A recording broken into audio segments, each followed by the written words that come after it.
हिजो कोत पर्व नारायण हिटी हत्याकाण्ड मचाएका शक्ति अहिले शान्तिको कुरा गर्दैछन् भन्दै प्रधानमन्त्री पुष्पकमल दाहाल प्रचण्डको आरोप। सबै दललाई एक ठाउँमा ल्याउन आफूले पहल गरिरहेको प्रधानमन्त्री प्रचण्डको जिकिर। अर्थतन्त्रको दबाव हटाउन राष्ट्रिय गोलमेच गर्ने प्रधानमन्त्री प्रचण्डको भनाई। पीडित केन्द्रित भएर संक्रमणकालीन न्याय टुङ्ग्याउनु पर्ने नेकपा एमालेका अध्यक्ष केपी शर्मा ओलीको भनाई। मुलुकको हितका लागि छलफल गर्ने छुट्टै फोरम बनाउन आवश्यक रहेको रासोपा सभापति रवि लामिछानेको धारणा। चियापान कार्यक्रमले राजनीतिक तिक्तता नहट्ने लामिछानेको जिकिर। समानुपातिकबाट सांसद बनाउँदा संविधानको ठाडो उल्लङ्घन गरिएको रासोपा सभापति रवि लामिछानेको धारणा। श्रम स्वीकृति नलिई विदेश गएकाले पनि मतदान गर्न पाउनु पर्ने रवि लामिछानेको माग। प्रमुख दलहरूले मिलेर शान्ति प्रक्रियालाई निष्कर्षमा पुर्याउनु पर्ने नेपाली कंग्रेसका सांसद रामहरि खतिवडाको भनाई। कांग्रेसकै मन्त्रीले जनताको पक्षमा काम गर्न नसकेको नेपाली कंग्रेसका नेता शेखर कोइरालाको टिप्पणी। संक्रमणकालीन न्याय सम्बन्धी विधेयक संसदबाट छिटो पारित गर्नुपर्ने जसपा नेपालका अध्यक्ष उपेन्द्र यादवको धारणा। संसदको अधिवेशन अन्त्य गर्न तयारी, रोकियो टीआरसी विधेयक। अर्को अधिवेशनदेखि संसदीय क्यालेन्डर लागू गर्ने तयारी। प्रधानमन्त्रीलाई विश्वविद्यालयमा कुलपति बनाउन नहुने त्रिवी उपकुलपति प्राध्यापक डाक्टर धर्मकान्त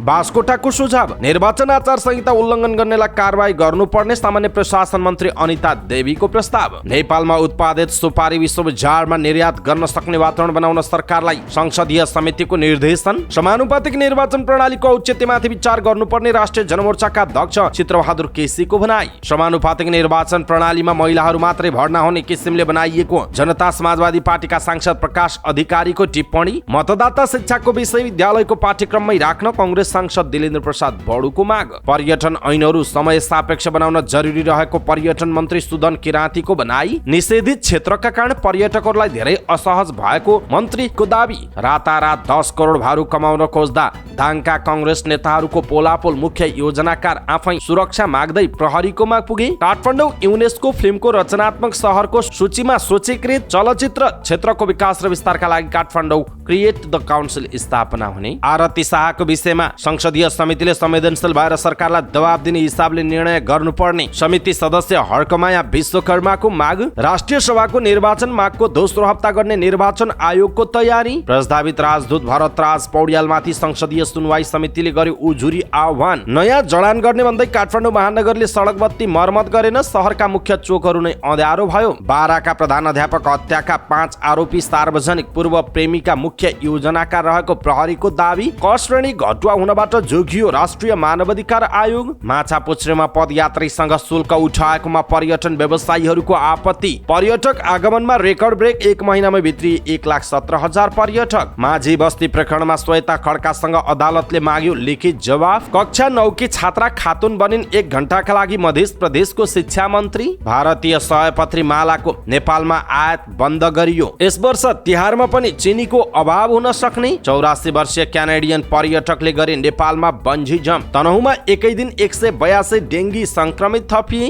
लोकसेवा पास गर्नेमा गुल्मी स्याङ्जा सर्लाही जुम्ला र धनुषाका धेरै रहेको तथ्याङ्क। युनाइटेड सहकारीमा लुट, 15 लाख ऋण दिएर 7 करोडको घर जग्गा कब्जा। थामिएन शेयर बजारको ओह्रालो यात्रा, 81 करोडको शेयर कारोबार। 5.3 अङ्कले नेप्से परिसूचक घटेर 1858 अङ्कमा पुग्यो। तिहारका लागि सुनका असर्फी र चाँदीका सिक्का बिक्री गर्दै नेपाल राष्ट्र बैंक। इजरायलसँगको कूटनीतिक सम्बन्ध तोडेको बोलिभियाको घोषणा। रोस्लान एमेचर गल्फ यसै सातादेखि सुरु हुने। र समाचार पार्टी हेल्थ टिप्स अन्तर्गत आज हामी कानमा केही अड्कियो तर निकालिएन भने के हुन्छ भन्ने विषयवस्तुमा नाक कान घाँटीका सिनियर शल्य चिकित्सक डाक्टर ओम प्रकाश यादवले दिएको हेल्थ टिप्स हामी यहाँहरूमाझ प्रस्तुत गर्छौँ। हामीलाई अन्तिमसम्म हेर्नुहोला।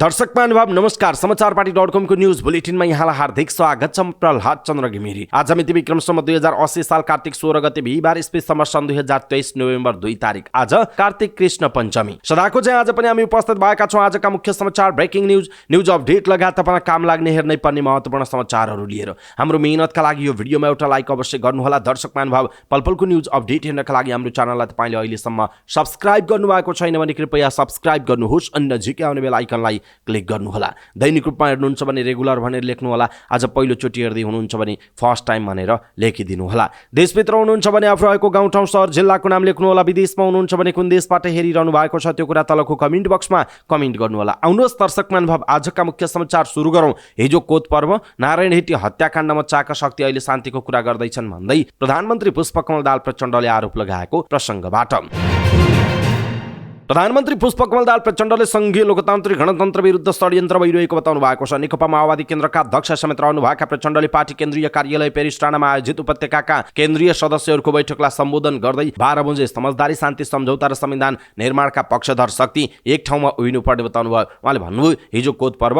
भण्डारखाल पर्व नारायण हिटी हत्याकाण्डमा चाका शक्ति नै अहिले शान्तिको कुरा गर्दैछन्, जनताको कुरा गर्दैछन्। जनताको भावना भड्काएर परिवर्तन उल्टाउन सकिन्छ कि भन्ने कसैले नसोच्दा हुन्छ। त्यस्ता षड्यन्त्र लोकतान्त्रिक शक्तिहरू मिलेर परास्त गरिन्छ उहाँको भनाइ छ। प्रचण्डले अर्थतन्त्र सङ्कटमुक्त भइसके पनि दबावमुक्त हुन नसकेको र अर्थतन्त्रको दबाव हटाउन राष्ट्रिय गोलमेजको तयारी गरिएको उहाँले बताउनु भएको छ।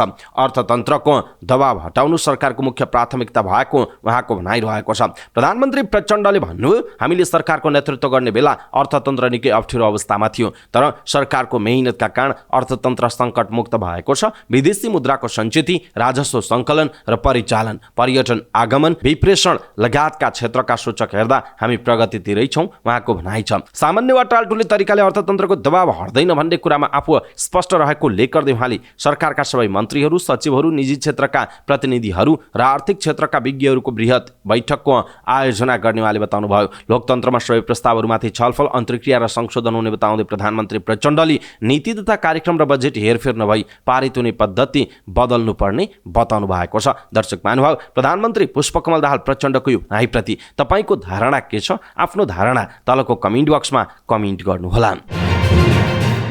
यसैबीच प्रधानमन्त्री पुष्पकमल दाहाल प्रचण्डले सबै दलहरूलाई एकै ठाउँमा ल्याउन पहल गरिरहेको बताउनु भएको छ। एमाले मुख्यालय च्यासलमा आयोजित चियापान कार्यक्रममा सञ्चारकर्मीहरूसँग कुराकानी गर्दै उहाँले आफूले दलहरूलाई एकै ठाउँमा ल्याउन पहल गरिरहेको भन्दै यस्ता शुभकामना आदान प्रदान कार्यक्रमले पार्टीहरूबीच समझदारी बनाउन राम्रो वातावरण बनेको बताउनु भयो। उहाँले भन्नुभयो, मैले जहिले पनि दलहरूलाई एकै ठाउँमा ल्याउन पहल गरेको छु। आज बिहानको बैठक पनि त्यही पहल हो, यो सकारात्मक भएको छ। अस्ति नेपाली काङ्ग्रेसले गरेको शुभकामना आदान प्रदान र एमाले गरेको यो कार्यक्रमले पार्टीहरूको बीचमा समझदारी बनाउन राम्रो वातावरण बनेको मैले महसुस गरेको छु, प्रधानमन्त्री प्रचण्डको भनाइ छ। उहाँले नेपाली काङ्ग्रेसका सभापति शेरबहादुर देउवा, नेकपा एमालेका अध्यक्ष केपी शर्मा ओलीसँग बुधबार बिहान भएको भेटवार्ता सकारात्मक भएको भन्दै शान्ति प्रक्रिया चाँडै टुङ्गिने बताउनु भएको छ। यसैबीच प्रधानमन्त्री प्रचण्डले अर्थतन्त्रको दबाव हटाउन पनि राष्ट्रिय गोलमेजको तयारी गरिरहेको बताउनु भएको छ। उहाँले यो सङ्कटलाई र दबावलाई हटाउन राष्ट्रिय गोलमेजको तयारी आफूले गर्ने बताउनु भएको छ। सामान्य वा टालटुली तरिकाले अर्थतन्त्रको दबाव हट्दैन भन्ने आफूलाई राम्रोसँग हेक्का भएको प्रचण्डको भनाइ थियो। उहाँले भन्नुभयो,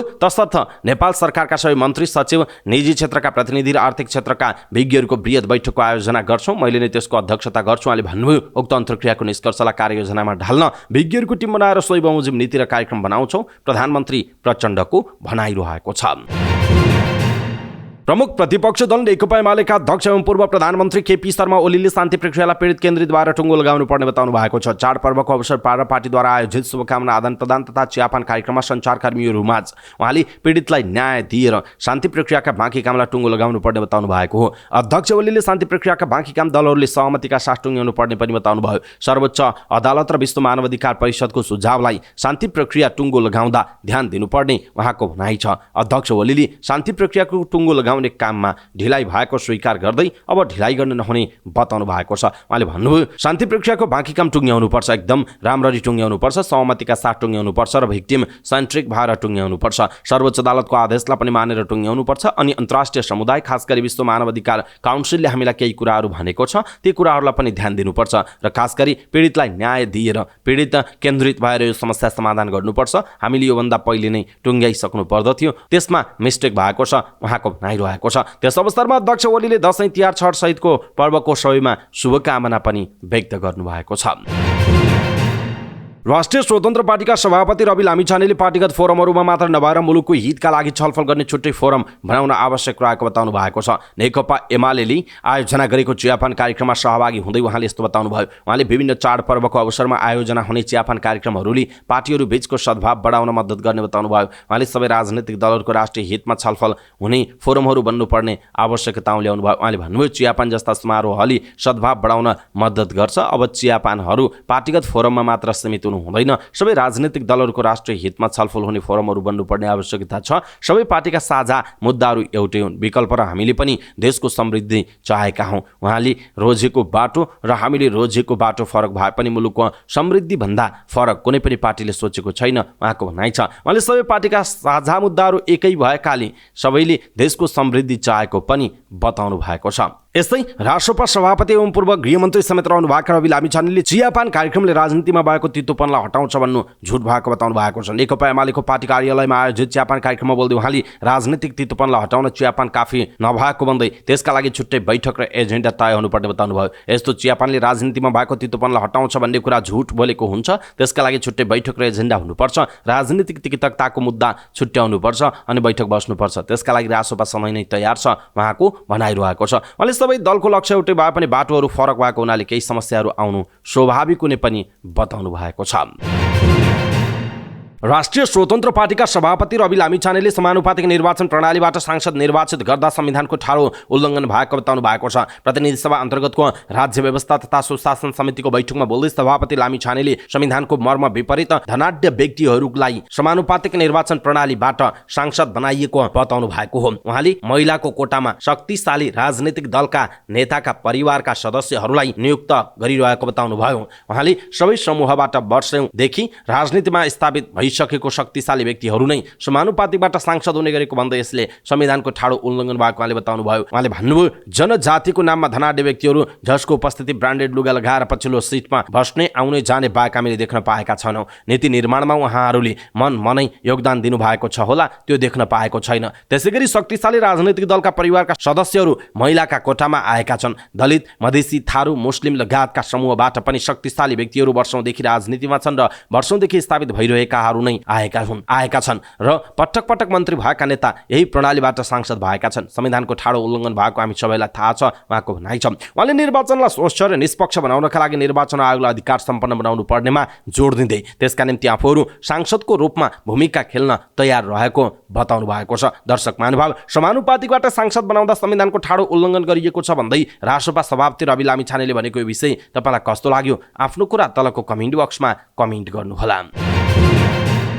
राष्ट्रिय स्वतन्त्र पार्टीका सभापति रवि लामिछानेले बिना श्रम स्वीकृति विदेश गएकाले पनि विदेशबाट मतदान गर्न पाउनुपर्ने बताउनु भएको छ। बिना श्रम स्वीकृति विदेश जानु धेरै नेपालीको बाध्यता भएकाले श्रम स्वीकृति लिएकालाई मात्रै मताधिकार दिने प्रस्तावमा पुनर्विचार गर्न उहाँको आग्रह छ। प्रतिनिधि सभाको राज्य व्यवस्था तथा सुशासन समितिमा निर्वाचन आयोगको काम कारबाहीका विषयमा छलफल भएको थियो। प्रमुख निर्वाचन आयुक्त दिनेश थपलियाले विदेशमा रहेका नेपालीहरूको मतदाता सङ्कलनको कार्य सुरु गर्न लागेको र विदेशबाट मतदान गर्ने व्यवस्थाका लागि कानुन बनाउने प्रक्रिया अगाडि बढेको बताउनुभयो। त्यसपछिको छलफलमा भाग लिँदै राष्ट्रपा सभापति लामिछानेले गैर कानुनी रूपमा बसिरहेकाहरूलाई पनि मताधिकार दिनुपर्ने बताउनुभयो। श्रम स्वीकृत नलिएर विदेशमा बसेको भए तापनि ती नेपाली हुन्, उनीहरूसँग नेपाली नागरिकता हुन्छ, त्यसकारण इलिगल गएकाहरूले पनि मतदान गर्न पाउनुपर्छ सभापति लामिछानेले भन्नुभएको छ। निर्वाचन आयोगले विदेशमा रहेका नेपालीहरूले समानुपातिक निर्वाचन प्रणाली मार्फत मतदान गर्न सक्ने गरी एकीकृत निर्वाचन कानुन निर्माणका लागि मस्यौदा गृह मन्त्रालयमा पेश गरेको छ। 1 वर्षभित्र उक्त मस्यौदा कानुनमा रूपान्तरित हुन सके विदेशबाट मतदान गर्न पाउने व्यवस्था कार्यान्वयनमा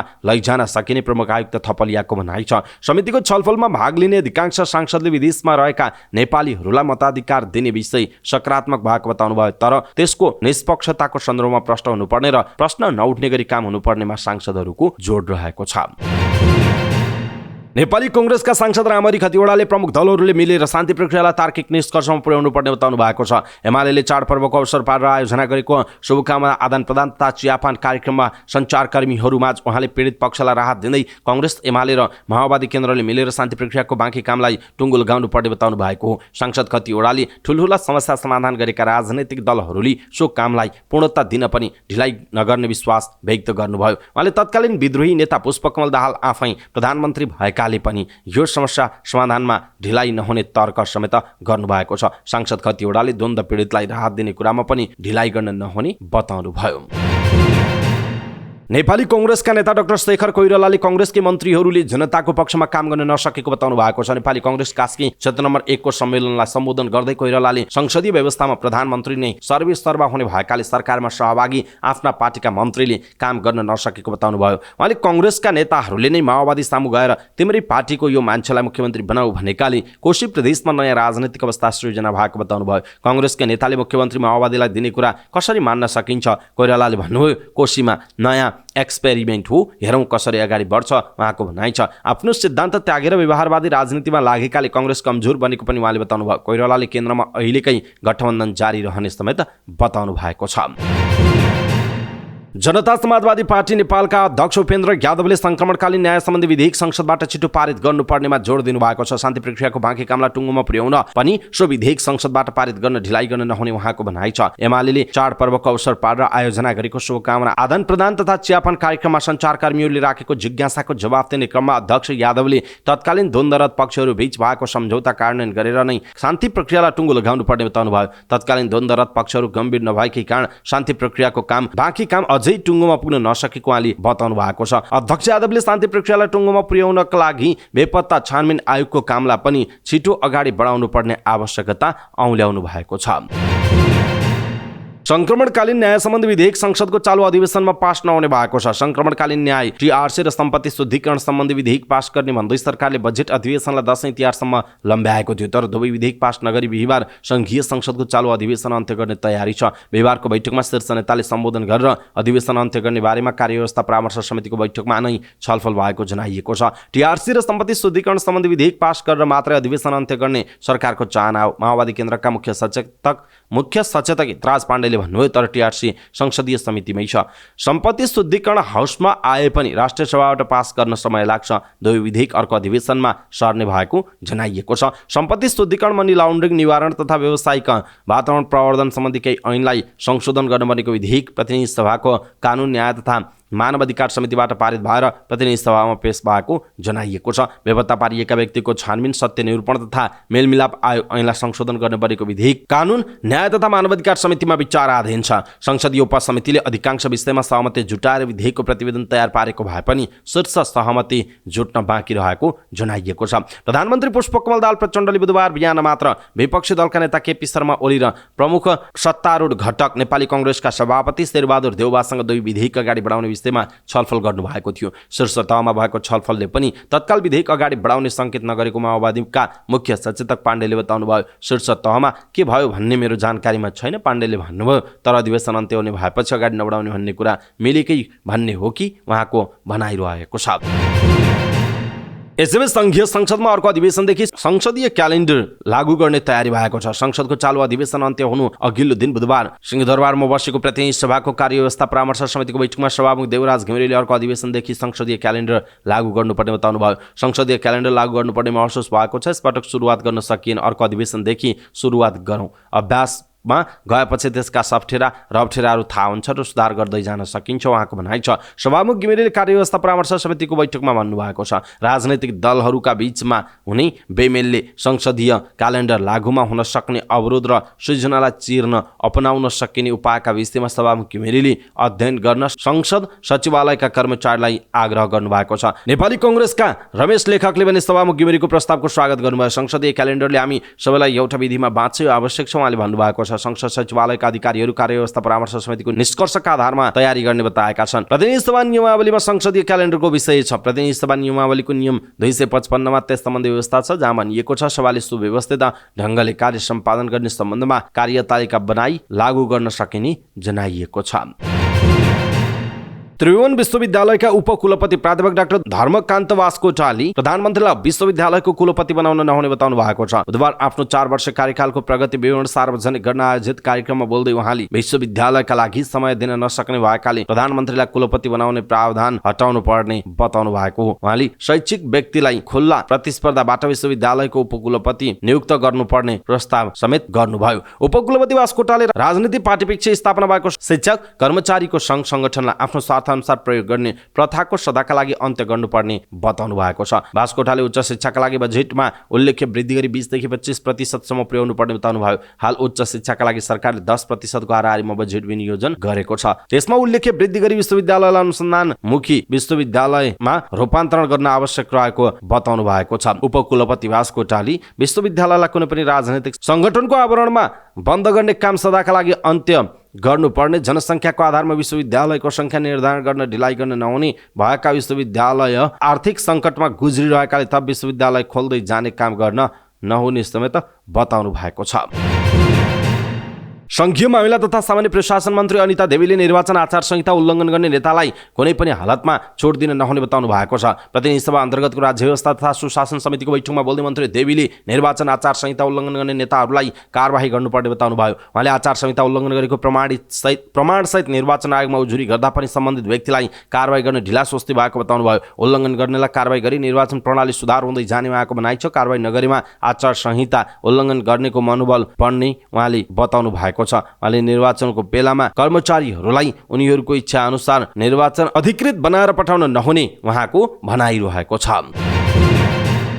नेपालमा उत्पादित सुपारी उत्पत्तिको प्रमाणपत्र जारी गर्न ल्याब टेस्ट लगायतको व्यवस्था गरी विश्व बजारमा निर्यात गर्न सक्ने वातावरण बनाउन संसदीय समितिले सरकारलाई निर्देशन दिएको छ। बुधबार बसेको प्रतिनिधि सभा अन्तर्गतको उद्योग तथा वाणिज्य र श्रम तथा उपभोक्ता हित समितिको बैठकले सरकारलाई यस्तो निर्देशन दिएको। समिति सभापति अब्दुल खानले नेपालमा उत्पादन भएका सुपारी उत्पत्तिको प्रमाणपत्र जारी गर्न ल्याब टेस्टको व्यवस्था गरी नेपाली उत्पादन विश्व बजारमा निर्यात गर्न सक्ने वातावरण मिलाउन सरकारलाई निर्देशन दिनुभयो। उहाँले सुपारी खेतीतर्फ किसानहरूको आकर्षण बढ्दै गएको भन्दै सरकारी निकायहरू बाट सुपारी खेतीलाई अपेक्षित रूपमा प्रवर्धन गर्ने कार्य नपाइएकाले सरकारले आगामी 16औं योजना तर्जुमा गर्दा सुपारी खेतीलाई प्रवर्धन गर्नेतर्फ नीतिगत व्यवस्था गर्न पनि निर्देशन दिनुभयो। उहाँले सुपारी खेतीलाई कृषिजन्य वस्तुको रूपमा सूचीकृत गर्ने र सरकारले कृषि उपजमा उपलब्ध गराउने अनुदान रकम र सुविधा सहुलियतपूर्ण कर्जाको व्यवस्था सुपारी किसानले पनि पाउने व्यवस्था गर्न निर्देशन दिनुभयो। उहाँले सुपारी प्रशोधनका लागि आवश्यक यान्त्रिक उपकरणको प्रयोग गरी गुणस्तरीय सुपारी तयार गर्न सहयोग पुग्ने भएकाले सुपारी किसान समूह र सुपारी सहकारी समूहलाई अनुदानको व्यवस्था सरकारले मिलाउनु पर्ने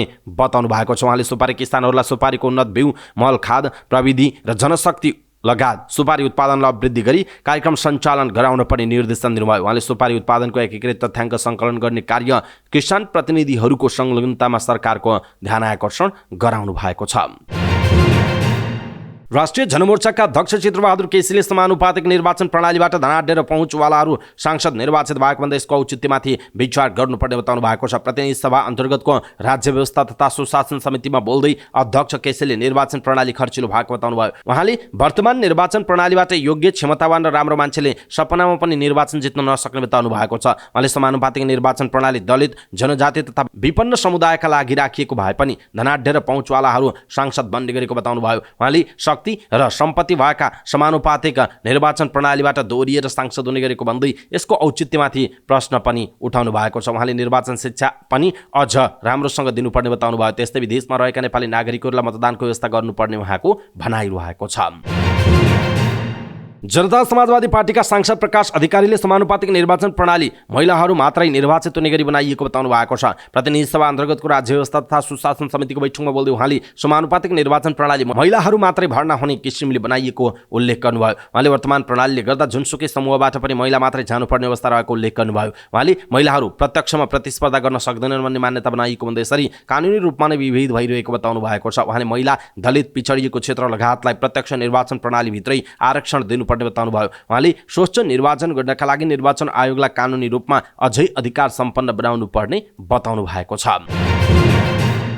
नेपाली कांग्रेसका सांसद दिलेन्द्र प्रसाद बडुले मतदाता शिक्षाको विषयलाई विद्यालयको पाठ्यक्रममा राख्न प्रस्ताव गर्नुभएको छ। प्रतिनिधि सभा अन्तर्गतको राज्य व्यवस्था तथा सुशासन समितिको बैठकमा बोल्दै उहाँले मतदाता शिक्षाको विषय विद्यालयको पाठ्यक्रममा राख्नुपर्ने बताउनु भएको हो। उहाँले निर्वाचन आएपछि मात्रै मतदाता शिक्षाका सामग्रीहरू छाप्ने र शिक्षक तथा विद्यार्थीहरू मार्फत प्रचार प्रसार गराउने गरिएको भन्दै यसो गर्दा खर्चिलो हुने गरेको बताउनु भयो। उहाँले विद्यालयको पाठ्यक्रममै मतदाता शिक्षाबारे राखेमा प्रभावकारी हुने र खर्चलाई मितव्ययी बनाउन सकिने बताउनु भयो। त्यसैगरी निर्वाचन प्रणालीलाई मितव्ययी बनाउनका लागि प्रतिनिधि सभा, प्रदेश सभा र स्थानीय तहको निर्वाचन एकैसाथ गर्ने कानुनी व्यवस्था गर्नुपर्ने उहाँले बताउनु भएको छ।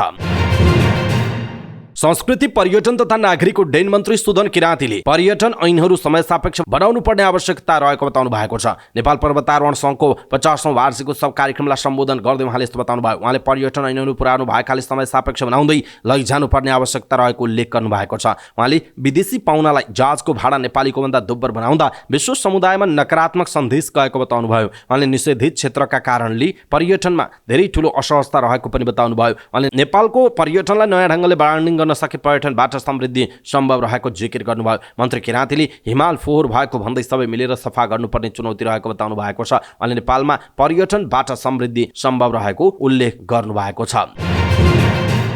केही दिन अघि जिल्ला प्रशासन कार्यालय दाङमा एउटा उजुरी पर्यो। घोराई 15 निवासी नेपाली कांग्रेसका नेता इन्जिनियर कुलोराज कनालले आफ्नो जीव ज्यानको सुरक्षाको माग गर्दै प्रशासनमा उजुरी दर्ता गराउनु भयो। उजुरीमाथि कारबाही प्रक्रिया अगाडि बढाउन भन्दै जिल्ला प्रहरी कार्यालय दाङमा प्रशासनले पठायो। प्रहरीले उजुरी दिने व्यक्तिले आफूलाई खतरामा पार्नेहरूको नाम सहित दिएकाले छलफलका लागि बोलायो। छलफल चल्दै गर्दा त्यसको अन्तर्य खुल्दै गयो। यो प्रकरणमा 10 करोड भारूको चक्कर रहेछ। भारू नोटका लागि अवैध कारोबार गर्न विभिन्न व्यक्तिबाट पैसा उठाउने क्रममा मुख्य योजनाकार रहेका खनालले नै पैसा फसेपछि जोगिनका लागि उजुरी हालेको छलफलमा कुरा उठ्यो। खनालले मास्टर प्लान बनाई अवैध तरिकाले यसरी पैसा कमाउन सकिन्छ भनेपछि उनीसँग पैसा भएका र चाँडो रातारात धनी बन्न चाहने विभिन्न व्यक्तिहरू जोडिन पुगे। कुनै बेला भारतीय बजारमा 2000 को नोट बन्द गर्ने हल्ला चल्दा यहाँका पैसावाला व्यापारीको मिलिमतोमा खनालकै मुख्य योजनामा यो काम भएको प्रहरी अनुसन्धानमा देखिएको छ। करिब 10 करोड नेपाली रुपैयाँको भारू नोट लिन गएको टोली रित्तो हात फिर्ता भएपछि ठूलो ठगीको पर्दाफास भएको हो। रित्तो हात आएको टोलीले नेपाली पैसा सबै भारतीय टोलीले लगेको दाबी गरेको छ। भारू नोट प्रकरणबारे बजारमा हल्ला चलेको धेरै भए पनि अहिले मात्र प्रशासन हुँदै जिल्ला प्रहरी कार्यालयसम्म उजुरी परेको हो। यद्यपि प्रहरीले भारू नोटको अवैध कारोबार गर्ने यो गिरोह नै मुख्य भए नभएको बारे त्यति प्रभावकारी अनुसन्धान गर्न सकेको छैन। दुवै पक्षबीच छलफल गरेर टुङ्ग्याउने पक्षमा प्रहरी देखिन्छ। यसमा कांग्रेसका नेताहरू संलग्न रहेकाले पनि प्रहरीले गहिराईसम्म जान नचाहेको बताइएको छ। यति ठूलो परिमाणमा भारू नोटको अवैध कारोबारबारे प्रहरीको अनुसन्धान फितलो देखिन्छ। खनालले योजना बनाएर गरेको हो या कारोबारमा घोराईका पैसावाला मानिने खड्ग बुढाथोकी महेश श्रेष्ठ घरती किशोर केसी गणेश भण्डारी महेन्द्र बस्नेतसम्म जोडिएको जनाइएको छ। बुढाथोकी कांग्रेस क्षेत्र नम्बर 2 का सल्लाहकार र यसअघि वेस्टर्न बैंक घोराईको 18 करोड हिनामिनामा मुछिएका व्यक्ति हुनुहुन्छ। श्रेष्ठ कांग्रेसको महाधिवेशन प्रतिनिधि हुनुहुन्छ। भण्डारी कांग्रेस नेता नारायण भण्डारीका छोरा हुनुहुन्छ। दुर्गा कांग्रेस क्षेत्र नम्बर 2 का प्रदेश सभापति लड्नुभएका नेता हुनुहुन्छ भने केसी गुण्डागर्दीमा स्थापित रहेको बुझिएको छ। पैसा लगानी गर्ने यी सबै घर घडेरी जग्गा बैंकमा ऋण राखेर जोडिएका छन्। यद्यपि प्रहरी छलफलमा सहभागीहरूले खनालले नै आफूहरूलाई जोडेको बयान दिएका छन्। यो उजुरी जिल्ला प्रहरी कार्यालय दाङका डीएसपी जनक मल्लले हेरिरहेको बताइएको छ। उहाँले मिलेर आउन समेत पीडित र पीडित दुवैलाई समय दिएर पठाएको उल्लेख छ। तर दुवै पक्ष मिलेर नआए फरक तरिकाले अनुसन्धान गर्ने डीएसपी मल्लले बताएको छलफलमा सहभागी एक व्यवसायीले बताउनु भयो। खड्गदेखि भण्डारीसम्मले न्यूनतम 50 लाखदेखि अधिकतम 2.5 करोडसम्म लगानी गरेको प्रहरी स्रोतको दाबी छ। जिल्ला प्रहरी कार्यालय दाङका एसपी रामबहादुर केसीले भारू नोट प्रकरणबारे प्रहरीमा उजुरी आएको बताउनु भयो। उहाँले यो बारेमा उजुरी दिने पीडित र पीडक बनिएका पक्ष राखेर छलफल गरिएको पनि जानकारी दिनुभयो। क्यासिनो खोल्नका लागि भारू नोटको लेनदेन गरेको प्रहरी अनुसन्धानमा खुलेको र अन्य कुराहरू त्यसैको वैधानिक स्रोतबारे पनि अनुसन्धान चलिरहेको उहाँले जानकारी दिनुभयो। भारू नोटको मुख्य कारोबारी व्यक्तिसम्म पुग्ने गरेर अनुसन्धान केन्द्रित गरिएको उहाँको भनाइरहेको छ। राष्ट्रसङ्घीय शैक्षिक वैज्ञानिक र सांस्कृतिक संगठन युनेस्कोले काठमाडौँलाई फिल्मको रचनात्मक सहरको रूपमा सूचीकृत गरेको छ। काठमाडौँमा पत्रकार सम्मेलन गर्दै काठमाडौँ महानगरपालिकाले यसबारे जानकारी गराएको। महानगरले अब चलचित्र क्षेत्रको विकास र विस्तारका लागि Kathmandu create the council KCAC स्थापना गर्ने पनि पत्रकार सम्मेलन मार्फत जनाएको छ। चलचित्र क्षेत्रको विकास तथा विस्तार र चलचित्रसँग सम्बन्धित उद्योग सञ्चालन संरक्षण र प्रवर्धनका लागि आवश्यक पर्ने नीति अनुसन्धान र विकासमा जोड दिने बताएको छ। यसले सांस्कृतिक र रचनात्मक कला अन्तर्गतका सबै कार्यक्रमहरू गतिविधिहरू कार्यान्वयन गर्ने महानगरपालिकाको विश्वास छ। नेपालको राजधानी सहर काठमाडौँलाई फिल्मको रचनात्मक सहरको रूपमा सूचीकृत गरिएको थियो। विश्व सहर दिवसको अवसरमा काठमाडौँ सहितका संसारका 55 सहरलाई क्रिएटिभ सिटिज नेटवर्कमा समावेश गरिएको युनेस्कोले जनाएको छ। युनेस्कोले 7 वटा रचनात्मक क्षेत्र अन्तर्गत रहेर 55 नयाँ सहर सूचीकृत गरेको हो। यी रचनात्मक क्षेत्रमा शिल्प र लोककला, डिजाइन, फिल्म, ग्यास्ट्रोनोमी, साहित्य, मिडिया कला र सङ्गीत समावेश छन्। चलचित्र उद्योगमा आबद्ध क्षेत्रगत जनशक्तिको शैक्षिक क्षमता सुधार, प्रशिक्षण, चलचित्र विषय अध्ययन हुने विद्यालय तथा विश्वविद्यालय बीच समन्वय सहकार्य गरेर स्थानीय, राष्ट्रिय तथा अन्तर्राष्ट्रिय चलचित्र निर्माण गर्न प्रतिभाहरूलाई प्रोत्साहन नीति रहेको छ। चलचित्र उद्योगको विकासका लागि आवश्यक नीति तर्जुमा वकालत गर्ने, शहरका लागि सांस्कृतिक र रचनात्मक रणनीति विकास गर्ने, अनुसन्धानकर्ताहरूका लागि वार्षिक रूपमा अनुसन्धान फेलोशिप प्रदान गर्ने, सीमान्तकृत र कमजोर समुदाय सहित लक्षित वर्गलाई यसमा सहमति प्रदान गरिने बताइएको छ। चलचित्र र अन्य रचनात्मक उद्योगहरूका लागि विद्यमान पूर्वाधारलाई सुधार स्तर उन्नति गरिने जनाइएको छ।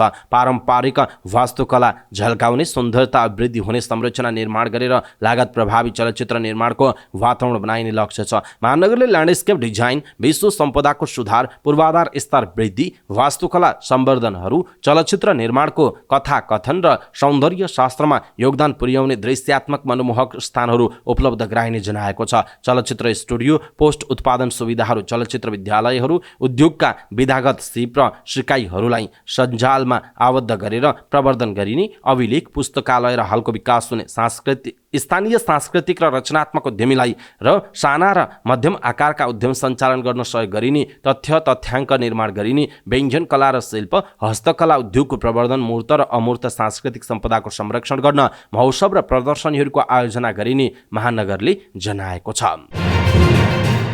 प्रतिनिधि सभा अन्तर्गत महिला तथा सामाजिक मामिला समितिकी सदस्य हर्कमाया विश्वकर्माले आरती शाहको विषयमा समितिले संवेदनशील भएर सरकारलाई दबाब दिने हिसाबको निर्णय गर्नुपर्ने बताउनु भएको छ। समितिको बैठकमा उहाँले यस विषयमा दबाबपूर्ण तरिकाले टुङ्गो नलगाउने हो भने बैठक मात्र बसेर केही नहुने भन्दै आन्दोलनमा रहेका परिवारमाथि दमन गर्ने प्रहरीहरूलाई निलम्बित गर्ने र दोषीमाथि कारबाही गर्नुपर्ने बताउनु भएको छ। उहाँले भन्नुभयो, आरती शाहको विषयमा महिला समिति एकदमै संवेदनशील छ र यो विषयमा सरकारलाई दबाब दिने हिसाबको ठोस निर्णय भयो प्रभावकारी हुनेछ। दमन गर्ने प्रहरीहरूलाई निलम्बित गर्नुपर्छ भन्ने हाम्रो माग हो, उहाँको भनाइ छ। यस्तै उहाँले यो विषयलाई मन्त्रालयमा लिएर जाँदा पनि केही समाधान नभएको भन्दै समस्याको तत्कालै समाधान गर्नुपर्ने बताउनुभयो। समिति सदस्य चन्दा चौधरीले यो विषयलाई सरकारवाला र प्रधानमन्त्रीलाई पनि राखेर छलफल गरेर कार्यान्वयनमा जानुपर्ने बताउनु भएको छ। आरती शाहको केस महिनौँ भइसकेको छ। यस्तो तरिकाले कुनै आन्दोलन भएको छ जस्तो लाग्दैन। प्रशासनको व्यवहार पनि राम्रो छैन। सबै सरकारवालाहरूलाई राखेर प्रधानमन्त्री पनि सँगै बसेर के गर्न सकिन्छ, दोषीलाई किन कारबाही नभएको भन्ने विषयमा छलफल गरेर छिनोफानो गर्नुपर्छ। दोषी जोसुकै भए पनि कारबाहीको दायरामा ल्याउनुपर्छ, उहाँको भनाइ छ। धनुषाको नगराइन 8 खिरखिरियाकी 25 वर्षीय आरती शाहको हत्या भएको थियो। उनको माइती पक्षले दाइजोको कारण परिवारबाट हत्या भएको जनाउँदै आएको छ। दोषीमाथि कारबाही गर्न उनका परिवारका सदस्य झन्डै 3 महिनादेखि आन्दोलनरत रहेको जनाइएको छ। निर्वाचन आयोगले राष्ट्रिय सभाको निर्वाचन माघको दोस्रो हप्तासम्ममा गर्ने गरी तयारी गरेको छ। आयोगले आगामी फागुन 21 गते रिक्त हुन आउने 19 जना राष्ट्रिय सभा सदस्य पदका लागि माघको दोस्रो हप्तासम्म निर्वाचन गर्ने तयारी गरेको हो। प्रतिनिधि सभा अन्तर्गतको राज्य व्यवस्था तथा सुशासन समितिको बैठकमा बोल्दै निर्वाचन आयोगका प्रमुख निर्वाचन आयुक्त दिनेश कुमार थपलियाले सो कुरा जानकारी दिनुभएको हो। उहाँले फागुन 21 गते 20 जना राष्ट्रिय सभा सदस्यको पद रिक्त हुने र त्यसमध्ये 19 जनाको ठाउँमा निर्वाचन गर्नुपर्ने बताउनु भएको छ। आयोगले माघको 10, 11 अथवा 12 गते भित्रमा निर्वाचन गर्ने गरी तयारी गरिरहेको उहाँले बताउनु भयो। त्यसैगरी रिक्त रहेको स्थानमा प्रतिनिधि सभा, प्रदेश सभा र स्थानीय तहका विभिन्न पदहरूमा आगामी वैशाख महिनामा निर्वाचन गर्ने गरी सरकारलाई परामर्श दिएको उहाँले बताउनु भएको छ। प्रमुख निर्वाचन आयुक्त थपलियाले यसै आर्थिक वर्षबाट स्थानीय तह मार्फत मतदाता नामावली सङ्कलन गर्ने काम अगाडि बढाउने पनि जानकारी दिनुभयो। त्यस्तै विदेशमा भएका तर मतदाता नामावलीमा नाम नभएका नेपालीहरूको पनि मतदाता नामावलीमा नाम सङ्कलन गर्ने गरी काम अगाडि बढेको उहाँले बताउनु भएको छ। संसदीय सुनवाई समितिले क्यानाडाका लागि प्रस्तावित राजदूत भरतराज पौड्यालको अनुपयुक्तताको सम्बन्धमा उहाँमाथि उजुरी आह्वान गरेको छ। सिंहदरबारमा बसेको समितिको बैठकले क्यानाडाका लागि प्रस्तावित राजदूत पौड्याल उप उजुरी आह्वान गरेको हो। सिंहदरबारमा बसेको समितिको बैठकले क्यानाडाका प्रस्तावित राजदूत उप उजुरी गर्न चाहनेका लागि 10 दिनको समय दिएको छ। प्रस्तावित राजदूत पौड्याल उपयुक्त छैनन् भन्ने लागेमा 10 दिनभित्र स्पष्ट हुने गरी उजुरीकर्ताले समितिमा सूचना वा उजुरी दिन सक्नेछन्। उजुरीकर्ताले चाहेमा उसको नाम, थर वा वतन गोप्य रहने समेत समितिले जनाएको छ। बैठकमा समितिका ज्येष्ठ सदस्य पशुपति शमशेर जबराले प्रस्तावित राजदूत पदमा नियुक्तिका लागि सिफारिस व्यक्ति बारे सर्वसाधारणलाई जानकारी दिने, सो पदका लागि अनुपयुक्त लागेमा सूचना प्रकाशित भएको मितिले सरकारी सञ्चार माध्यमहरू मार्फत सूचना प्रकाशित गर्न प्रस्ताव गर्नुभयो। सो प्रस्तावलाई समितिले सर्वसम्मतिले पारित गरेको थियो। निर्णय सुनाउँदै जबराले भन्नुभयो, क्यानाडाका लागि प्रस्तावित व्यक्तिको बारेमा संसदीय सुनवाई समितिले अनुपयुक्तताको बारेमा उजुरी माग गर्ने सम्बन्धी सूचना प्रकाशन तथा प्रसारण गर्न समिति सचिवलाई निर्देशन दिन्छु भन्नुभएको छ। त्यस्तै उजुरी आह्वानपछि प्रस्तावित राजदूतको संसदीय समितिमा सुनवाई हुने र समितिले अनुमोदन गरेपछि मात्र पौड्याल राजदूत नियुक्त हुने जनाइएको छ। काठमाडौँको नयाँ मानेश्वरमा रहेको सिभिल अस्पतालमा तीनकुनेतर्फ जाने सडक पेटी हुँदै रातमा हिँड्दै हुनुहुन्छ भने टर्च बोक्न नभुल्नुहोला, किनभने त्यहाँ सडक बत्ती बिग्रिएको लामो समय भइसकेको छ। यो सडकमा बत्तीको नाममा बल्ब मात्रै देखिन्छ, उज्यालोका लागि आफै टर्च बालेर हिँड्नुपर्ने अवस्था छ। यो सडक हुँदै दैनिक यात्रा गर्ने मनोज तिमिल सिन्हाले बताउनु भएको छ। सडक बत्ती बिग्रिएका कारण बानेश्वरबाट तीनकुनेतर्फ जाने पैदल यात्रु मात्रै नभएर सवारी चालकहरूलाई समेत समस्या हुने गरेको छ। सडकबाट यात्रुले जथाभावी बाटो काट्छन्। बत्ती नहुँदा दुर्घटनाको जोखिम बढेको छ। गाडी चलाउने मान्छेलाई यति गाह्रो छ, साइकल यात्रु र पैदल यात्रुलाई झन् कति गाह्रो होला, ट्याक्सी चालक मिलन राईले भन्नुभएको छ। राईका अनुसार भित्री गल्लीहरूमा समेत उज्यालोका लागि ट्याक्सी हेडलाइटको भर पर्नुपर्ने अवस्था छ। कालीमाटीबाट बल्कुतर्फ जाने सडकको हालत पनि उस्तै छ। भएका सडक बत्तीहरू राम्रोसँग बलेका छैनन् भने सोलर बत्तीहरू मधुरा छन्। स्थानीय कविता छेत्रीले भन्नुभएको छ, काठमाडौँमा सडक बत्ती र कुकुरको सधैँ डर छ।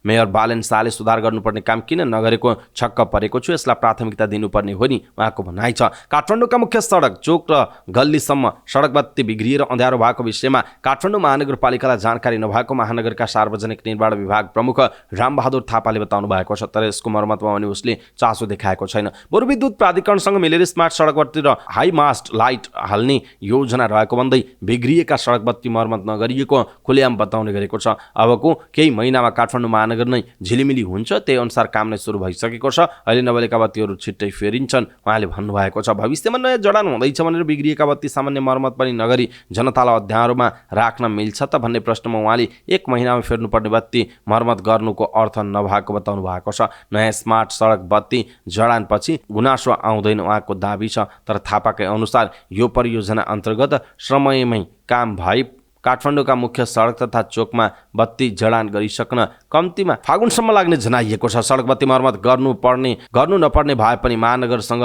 बिग्रेका मधुरो बल्ने बत्ती कति छन् भन्ने एकिन विवरण पनि नरहेको उल्लेख छ। नबलेका पुराना बत्तीहरू हटाएर नयाँ स्मार्ट सडक बत्ती जडान सुरु गरिसकेको भन्दै समस्याको समाधान हुन थालेको विद्युत प्राधिकरणको राष्ट्रिय सडक बत्ती प्रवर्धन आयोजनाका इन्जिनियर सागर मणि गेवालीले बताउनु भएको छ। अहिलेको भएका बत्ती नै टर्च लाइट बालेर हेर्नुपर्ने खालका छन्, तर ती सबै फेरिन्छन्। केही समय जनताले धैर्य गरेपछि सब ठिक हुन्छ, गेवालीको भनाइरहेको छ। त्यसो त काठमाडौँमा स्मार्ट लाइट जडान गर्ने महानगरपालिकाको काठमाडौँ उज्यालो कार्यक्रम पनि 3 वर्षसम्म अँध्यारोमै बसेर बल्ल सुरु भएको छ। सो कार्यक्रम सुरु हुनुपर्ने समय भन्दा 3 वर्ष ढिला गरी लैनचौर र लाजिमपाटबाट स्मार्ट लाइट जडानको काम सुरु गरेको जानकारी थापाले दिनुभएको छ। महानगरपालिकाले दशैं सकिने बित्तिकै बत्ती जडान सुरु गरेको प्रमुख सडकहरू सबै कभर हुने गरी काम भइरहेको थापाले बताउनु भएको छ। अब फागुनभित्र महाराजगञ्ज, लैनचौर, त्रिपुरेश्वर, माइतीघर, नयाँ भानेश्वर, तीनकुने, गौशाला, चाबाइल क्षेत्रका मुख्य सडकहरूमा स्मार्ट बत्ती हालिसक्ने उहाँले दावी गर्नुभयो। थापाका अनुसार काठमाडौँ महानगरमा 2100 बत्ती जडान हुने जनाइएको छ। बाराको कलैया उपमहानगरपालिका 6 स्थित एक निजी विद्यालयका प्रधानाध्यापक गुड्डु भनिने रूपेश स्वर्णकारको हत्यामा संलग्न 5 जनालाई प्रहरीले सार्वजनिक गरेको छ। विवाहेतर प्रेम सम्बन्धका कारण स्वर्णकारको हत्या भएको निष्कर्षसहित प्रहरीले 22 वर्षीय राधा गुप्ता सहित स्थानीय 34 वर्षीय जामिल अख्तर, कलैया नौका रियाज अन्सारी, भारतीय नागरिक चन्दन कुमार र अभिनव कुमार राजपूतलाई सार्वजनिक गरेको छ। प्रहरीका अनुसार राधा र मृतक रूपेश बीच प्रेम सम्बन्ध रहेको जनाइएको छ। भारतीय नागरिक चन्दन र अभिनवलाई प्रहरीले सुटर समूहको सदस्य भनेको छ भने राधा गुप्ता मुख्य योजनाकार भनेको छ। 4 जनै सुटरहरू भने फरार रहेको जनाइएको छ। सुटरहरू पनि भारतीय नागरिक रहेको उल्लेख छ। जिल्ला प्रहरी कार्यालय बाराका अनुसार अहिलेसम्मको अनुसन्धानले पक्राउ परेकी गुप्ता 3 वर्षदेखि भारत बस्ने मनोज गुप्तासँग प्रेम सम्बन्धमा रहेको खुलासा भएको जनाइएको छ। त्यही विषयमा मनोज र मृतक रूपेश बीच तीव्र विवाद भएको प्रहरी निष्कर्ष छ। त्यही झगडामा स्वर्णकारलाई गोली हानेर हत्या गरिएको प्रहरीको निष्कर्ष रहेको छ। मनोज पनि विवाहित हुन्। सोमबार मध्याह 12:30 बजेतिर स्वर्णकार गुड्डु खाजा लिन घरबाट 500 मिटरको दूरीमा रहेको रोजबेरी होटलतिर गएका थिए। चाउमिन बोकेर फर्कँदा पाउने 1 बजेको थियो। कलैया उपमहानगरपालिका वडा नम्बर 6 का वडा अध्यक्ष रामविश्वास ठाकुर लोहारका अनुसार स्कुल नजिक पुग्ने बेला उहाँलाई 2वटा मोटरसाइकलमा भएका अज्ञात व्यक्तिले घेरेर उहाँलाई गोली हानेका थिए। उहाँलाई कम्तीमा 5 राउन्ड गोली लागेको जनाइएको छ। अनुसन्धानमा संलग्न अधिकृतहरूले यसअघि पनि स्वर्णकारमाथि आक्रमणको प्रयास भएको बताएका छन्। यद्यपि त्यसबेला यो विषय प्रहरीसम्म नपुगेको जनाइएको छ। राष्ट्रिय मानवाधिकार आयोग श्रेणी घटुवा हुनबाट जोगिएको छ। मानवाधिकार आयोगको अन्तर्राष्ट्रिय संस्था global alliance of national human rights institution ग्यानरीले आयोजना गरेको श्रेणी क कायम गराएको जानकारी दिएको छ। आयोगको श्रेणी क कायम भएको जानकारी गराएको ग्यानरीले बुधबार आयोगलाई इमेल गरेर यसअघि क श्रेणी कायम भएको र बधाई दिएको आयोगका सदस्य लिली थापाले जानकारी दिनुभयो। उहाँले भन्नुभयो, आयोगले काम गर्न नसकेको असंवैधानिक रूपमा पदाधिकारी नियुक्त भएको भन्दै उजुरी परेपछि ग्यानरीले आयोगलाई प्रश्न गरेको थियो। प्रश्न गर्दा आयोगले के काम गर्यो, सरकारलाई के कति सिफारिस गर्यो भन्ने बारे आयोगले प्रमाणसहित सबै कुरा स्पष्ट रूपमा जानकारी गराएपछि क श्रेणी नै कायम गर्ने निर्णय भएको जनाइएको छ। संयुक्त राष्ट्र सङ्घको पेरिस सिद्धान्तले आयोगका पदाधिकारी नियुक्ति प्रक्रिया असंवैधानिक तरिकाले भयो भने त्यस्तो देशको आयोगलाई ख श्रेणीमा राख्ने गरेको छ। केही मानवाधिकारवादीले आयोगको नियुक्ति असंवैधानिक भन्दै उजुरी गरेपछि 1 वर्षपछि यसबारे ग्यानरीले छानबिन समिति गठन गरेको जनाइएको छ। समितिले निर्णय सच्चिने 1 वर्षको अवधि राख्दै यही अवस्था रहिरही आयोगको श्रेणी घटुवा गर्न सिफारिस गरेको थियो। श्रेणी घटुवा गर्नु अघि ग्यानरीले आयोगको काम कारबाही नियुक्ति प्रक्रिया यसलाई घटुवा गर्न परेको उजुरीबारे आयोगको धारणा लगायतका विषयमा जवाफ माग गरेको जनाइएको छ। दक्षिण एसियामा भारत बाहेक नेपाल मात्रै क श्रेणीको मानवाधिकार आयोग हो। आयोग स्थापनाको 23 वर्षदेखि नै क श्रेणीमै कायम छ। श्रेणी घटुवा भए अन्तर्राष्ट्रिय तहमै गलत सन्देश जाने भन्दै मानवाधिकारवादीहरूले पदाधिकारीहरूलाई राजीनामा दिन आग्रह समेत गरेका थिए। पोखराको माछापुच्छ्रे गाउँपालिकाले पदयात्रीसँग शुल्क उठाउने निर्णय गरेकोमा पर्यटन व्यवसायीहरूले असन्तुष्टि जनाएका छन्। Trekking agencies association of Nepal टान गण्डकीका अध्यक्ष धर्मराज पन्थीले एक विज्ञप्ति जारी गरी गाउँपालिकाको निर्णयले पर्यटन व्यवसायमा नकारात्मक असर गर्ने बताउनु भएको छ। विगत कोरोना कालले थिलो भएको नेपालको पर्यटन व्यवसाय भर्खर मात्र बामी सर्न लागेको अवस्थामा यस प्रकारका पर्यटकहरूको झन्झटिलो प्रक्रियाले अल्झाउने गरी लगाइएको नियम कानुनले यस क्षेत्रमा आउने पर्यटकको संख्या अन्य गन्तव्यमा मोडिने र गण्डकी प्रदेशमा पर्यटकको संख्या घट्ने निश्चित प्राय छ। विज्ञप्तिमा भनिएको टान र पदयात्रा व्यवस्थापन प्रणाली टिम्स अनुमति शुल्कबाट सङ्कलित रकम बाँडफाँडको चरणमा रहेका बेला पालिकाले पर्यटकीय गन्तव्यमा शुल्क लगाउनु पर्यटन व्यवसायका लागि चिन्ताजनक रहेको पनि टानको भनाइरहेको छ। टानको विज्ञप्तिमाथि प्रत्युत्तर दिँदै माछापुच्छ्रे गाउँपालिका वडा नम्बर 8 का वडा अध्यक्ष राम गुरुङले आफूले गलत मनस्तायले शुल्क उठाउन नलागेको बताउनु भएको छ। उहाँले टान र टिम्स मार्फत हालसम्म उठाएको सम्पूर्ण राजस्व विवरण सार्वजनिक गर्न समेत आग्रह गर्नुभएको छ। अहिलेसम्म उठाएर के गर्यो, जम्मा पारेर सभा सेमिनार अनि विदेश भ्रमणमा सिद्ध्याउने अनि हामी सोझै प्रभावित क्षेत्रमा सूचना केन्द्र, पदमार्ग निर्माण, सार्वजनिक शौचालय निर्माण, वेदर स्टेसन स्थापना, पदयात्रीको सुरक्षाका लागि आधुनिक सिस्टम तथ्याङ्क राख्छु भन्दा यत्रो वक्तव्य गुरुङले भन्नुभएको छ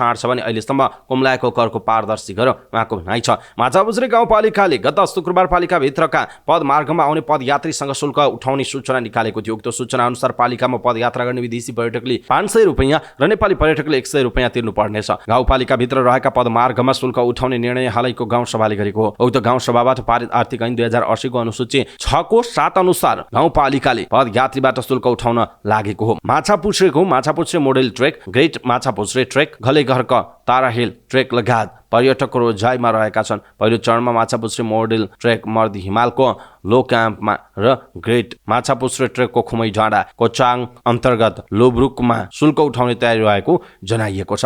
मर्दी हिमालमा वार्षिक अनुमानित 35,000 पदयात्री पुग्ने गरेको गाउँपालिकाको भनाइ छ। त्यसमध्ये मर्दी पुग्ने विदेशी पर्यटकहरूको अनुमानित 7,000 रहेको जनाइएको छ।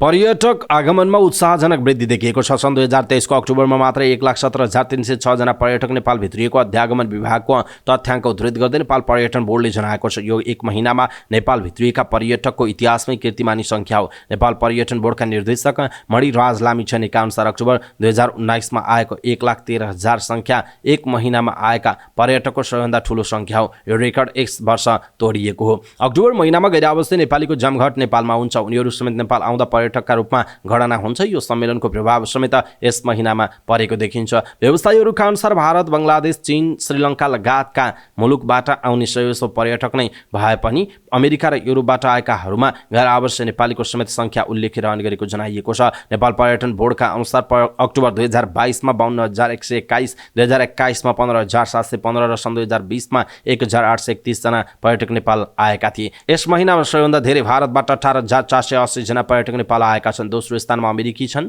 अमेरिकाबाट 14,879 जना पर्यटक नेपाल आएको तथ्याङ्क छ। तेस्रो स्थानमा बेलायती छन्। यस मुलुकबाट 8,217 जना पर्यटक नेपाल आएको बताइएको छ। चीनबाट 6,880, अस्ट्रेलियाबाट 6,075, जर्मनीबाट 5,916, फ्रान्सबाट 5,271, बङ्गलादेशबाट 4,292, श्रीलङ्काबाट 2,507 र इटालीबाट 2,467 जना पर्यटक नेपाल आएको जनाइएको छ। यसैबीच सन् 2023 को 10 महिनाको अवधिमा 8 लाख पर्यटक नेपाल भित्रिएको तथ्याङ्क छ। नेपाल पर्यटन बोर्डका अनुसार जनवरीदेखि अक्टोबरको बीचमा 8,09,678 जना पर्यटक नेपाल आएको जनाइएको छ। उच्च अदालत पाटनले सिन्धुपाल्चोकको माझी बस्तीको जग्गा लिलामी प्रक्रिया रोक्न अन्तरिम आदेश दिएको छ। न्यायाधीश रमेश राज पोखरेलको एकल इजलासले लक्ष्मी सनराइज बैंक र रञ्जना खड्का अर्थात् अभिनेत्री श्वेता खड्काको कम्पनी श्वेताश्री फाउन्डेसनलाई 15 दिनभित्र अदालतमा उपस्थित भएर लिखित जवाफ पेश गर्न आदेश समेत दिएको छ। उत्प्रेषणको आदेश जारी गरी पाउँ भन्दै हेलबहादुर माझी समेतले अदालतमा रिट दायर गरेका थिए। वरिष्ठ अधिवक्ता सुनिल पोखरेलका अनुसार अदालतको आदेश अनुसार श्वेताश्री फाउन्डेसन र सञ्चालक श्वेता खड्का पनि 15 दिनभित्र अदालतमा उपस्थित हुनुपर्नेछ। श्वेताको फाउन्डेसनले नमुना बस्ती निर्माणको क्रममा माझीहरूले बैंकबाट लिएको ऋण आफूले बेहोर्ने प्रतिबद्धता जनाएको थियो। तर अहिलेसम्म पनि ऋण भुक्तानी नभएपछि घर जग्गा लिलामीमा जाने भएपछि माझीहरूले अदालत गुहारेको जनाइएको छ। यो सन्दर्भमा दायर निवेदनमा अदालतले बैंकलाई घर जग्गा लिलामी तत्काल नगर्न भनेको जनाइएको छ। धनुषाको जनकनन्दनी गाउँपालिकाकी 18 वर्षीय केशरी रजिना खातुन 1 घण्टाका लागि मध्य प्रदेशको शिक्षा तथा संस्कृति मन्त्री बन्नु भएको छ। मन्त्री महेश प्रसाद यादवले बुधबार खातुनलाई खादा ओडाएर सम्मान गर्दै 1 घण्टाका लागि आफ्नो पद हस्तान्तरण गर्नुभयो। खातुन बिहान 8 बजेदेखि 9 बजेसम्म मन्त्री पद सम्हाल्नुभयो। अन्तर्राष्ट्रिय बालिका दिवस अन्तर्गत समानताको सन्देश दिन प्लान इन्टरनेसनल नेपालको पहलमा खातुन मन्त्री बन्नुभयो। उहाँ कक्षा 9 मा अध्ययनरत हुनुहुन्छ। मन्त्री बनेपछि खुसी लागेको उहाँले बताउनुभयो। मन्त्रीको कुर्सीमा बसेर उहाँ आफ्नो गाउँको शिक्षा क्षेत्रको समस्या मन्त्री यादवलाई सुनाउनु भयो। उहाँ प्रदेश सरकारले चलाएको बेटी पढाऊ बेटी बचाऊ अभियानलाई प्रभावकारी बनाउनु पर्ने बताउनु भयो। मन्त्री यादवले महिला र पुरुष बराबर हुन्छन् भन्ने सन्देश दिन बालिका खातुनलाई 1 घण्टाका लागि आफ्नो पद हस्तान्तरण गरेको बताउनु भयो। उहाँले बालिकामा लगानी सुनिश्चित भविष्यको थालनी बन्ने नारालाई सार्थक बनाउन आफू पछाडि नहट्ने प्रतिबद्धता जनाउनु भयो। खातुनलाई मन्त्री बनाउन पहल गर्नुभएका प्लान इन्टरनेसनलका क्षेत्रीय प्रबन्धक शिव शङ्कर पण्डितले अन्तर्राष्ट्रिय बालिका दिवस अन्तर्गत समानताको सन्देश दिने स्कुलमा अध्ययनरत छात्राहरूलाई केही घण्टाका लागि साङ्केतिक रूपमा मेयर उपमेयर र मन्त्री बनाउने अभियान जारी राखेको बताउनु भएको छ। सरकारले भारतीय सयपत्री मालाको आयात अनुमति पत्रको सिफारिस रोकेको छ। यससँगै तिहारमा भारतीय सयपत्री मालाको आयात नहुने भएको छ। बागमती प्रदेश सरकार पुष्प विकास केन्द्र गोदावरीले एक सूचना प्रकाशित गर्दै यस वर्ष स्वदेशी उत्पादनले तिहारका लागि माग धान्न सक्ने देखिएका कारण भारतीय सयपत्री मालाको आयात अनुमति पत्रको सिफारिस गर्ने काम 1 कार्तिकबाटै रोक लगाइएको जनाएको छ। केन्द्रका अनुसार इजाजत पत्र बेगर आयात गरिएका वस्तु अवैध हुन्छन्। यस वर्ष सरकारी तथा निजी संस्थाको संयन्त्रबाट अनुगमन कडा गरिने र अवैध भेटिएमा जफत तथा दण्ड जरिवाना हुने भन्दै कार्यालयले सचेत समेत गराएको छ। बिरुवा तथा वनस्पति सम्बन्धी सामग्री आयात गर्दा सम्बन्धित प्लान्ट क्वारेन्टाइन कार्यालयबाट अनुमति लिएर मात्र आयात गर्नुपर्ने कानुनी व्यवस्था छ। पुष्पजन्य सामग्री आयात गर्दा पुष्प विकास केन्द्रको सिफारिसमा मात्र प्रवेश इजाजत पत्र जारी हुने गरेको जनाइएको छ। 84 वर्षीय क्यानेडियन नागरिक मिसेल जुत्रासले नेपालमा बन्जी गरेका छन्। उनले पर्वतमा द क्लिपमा उनले बन्जीसँगै स्विङ, स्काई साइक्लिङ, स्काई ग्लाइडिङ लगायत अन्य साहसिक खेल समेत गरेको द क्लिपका अध्यक्ष राजु कार्कीले जानकारी दिनुभयो। 84 वर्षीय मिसेलले बन्जी गरी क्लिपमा सबैभन्दा बढी उमेर समूह अन्तर्गतको रेकर्ड पनि कायम गर्नुभएको छ। यसअघि 66 वर्षीय विदेशी महिलाले क्लिपमा बन्जी गरेकी थिइन्। बन्जीपछि निकै उत्साहित रहेका क्यानेडियन नागरिक मिसेलले क्लिपमा आफूले निकै मजा लिएको बताउनु भएको छ। कालीगण्डकी नदीको खोजमाथि पर्वत र बागलुङ बलुवा जोड्ने गरी बनाइएको द क्लिपमा विश्वकै अग्लो स्विङ र विश्वकै दोस्रो अग्लो बन्जी जम्प निर्माण गरिएको छ। बन्जी र स्विम सँगै क्लिपमा रिसोर्ट, विश्वकै अग्लो व्यावसायिक sky cycling, sky cafe, wall climbing, गोली लिपिङ, crazy bridge, sky gliding, sky cafe लगायत विविध सञ्चालनमा रहेको जनाइएको छ। तनहुँमा दैनिक डेङ्गी संक्रमितको संख्या बढ्ने क्रम जारी रहेको छ। झन्डै 2 महिना अघिदेखि फैलिएको डेङ्गी दैनिक फैलिँदै जाँदा अझै नियन्त्रणमा आउन सकेको छैन। मंगलबार मात्रै 182 जना डेङ्गी संक्रमित थपिएको स्वास्थ्य कार्यालय तनहुँले जनाएको छ। तनहुँमा सोमबारसम्म 6484 जना डेङ्गी संक्रमित रहेकोमा त्यो संख्या बढेर 6666 जना पुगेको स्वास्थ्य कार्यालय तनहुँका प्रमुख शंकर बाबु अधिकारीले जानकारी दिनुभएको छ। व्यास नगरपालिकामा 60 जना संक्रमित थपिएका छन्। यसअघि 5415 रहेको यस पालिकामा थपिएर 5475 जना पुगेको जनाइएको छ। डेङ्गी संक्रमितका कारण निजी क्लिनिक र अस्पतालमा दैनिक भिड हुने गरेको छ भने कतिपय पोखरा र चितवनसम्म धाउन थालेका छन्। जिल्लाको नेपालिकामा शुक्लागण्डकी नगरपालिकामा 496, रिसिङ गाउँपालिकामा 194, भिमाद नगरपालिकामा 184, म्याग्दी गाउँपालिकामा 110, भानु नगरपालिकामा 84, बन्दीपुर गाउँपालिकामा 47, आफूखैरिनी गाउँपालिकामा 39, देवघाट गाउँपालिकामा 22, रेसिङ गाउँपालिकामा 9 जना संक्रमित रहेको जनाइएको छ। डेङ्गी संक्रमणबाट बच्न वयस्क एडी जातको लामखुट्टेको टोकाइबाट बच्नु नै उत्तम उपाय भएको र घर वरिपरि पानी जम्न नदिने, शुद्ध झुलको प्रयोग गर्ने, पुरा बाउला भएको कपडा लगाउने लगायतका सतर्कता अपनाउनु पर्ने दमौली अस्पतालका प्रमुख डाक्टर परिवर्तन बरालले बताउनुभयो। डेङ्गी संक्रमित भइसकेको अवस्थामा चिकित्सकको परामर्श अनुसार औषधि सेवन गर्न, झोलिलो खानेकुरा प्रशस्त पिउन, फलफुल खान र आराम गर्न उहाँले सुझाव समेत दिनुभएको छ। गत आर्थिक वर्ष 2079-80मा लोकसेवा पास गरेर निजामतीमा स्थायी जागिर खानेमा गुल्मीका सबैभन्दा धेरै रहेको बुझिएको छ। लोकसेवा आयोगका अनुसार गुल्मीपछि स्याङ्जा, सर्लाही, जुम्ला र धनुषाका धेरै छन्। आर्थिक वर्ष 2079-80 को अवधिमा निजामती सेवातर्फ महिला 1079, पुरुष 2576 गरी कुल 3675 उम्मेद्वार स्थायी नियुक्तिका लागि सिफारिस भएको लोकसेवा आयोगको वार्षिक प्रतिवेदनमा उल्लेख गरिएको छ। पछिल्लो समय कर्णालीका हुम्ला लगायतका जिल्लामा समेत लोकसेवा आयोगको परीक्षा दिने र पास गरेर निजामती सेवामा प्रवेश गर्ने क्रम चुलिएको छ। गुल्मी र स्याङ्जामा लोकसेवा तयारी गर्ने र पास गर्नेको संख्या अधिक हुँदा निजामतीमा उनीहरूकै वर्चस्व रहेको छ। पछिल्लो समय तराईको धनुषा र सर्लाही जस्ता जिल्लामा समेत लोकसेवा आयोगका परीक्षा पास गर्नेहरू बढ्दै गएको प्रतिवेदनले जनाएको छ। गत आर्थिक वर्षमा सिफारिस हुने उम्मेद्वारहरूको औसत उमेर 28 वर्ष रहेको आयोगकी प्रवक्ता गीता कुमारी हुमागाईले जानकारी दिनुभयो। सो अवधिमा सिफारिस भएका कुल 2675 पद मध्ये आर्थिक वर्ष 2076-77 मा भएका विज्ञापनबाट 604, आर्थिक वर्ष 2077-78 मा भएका विज्ञापनका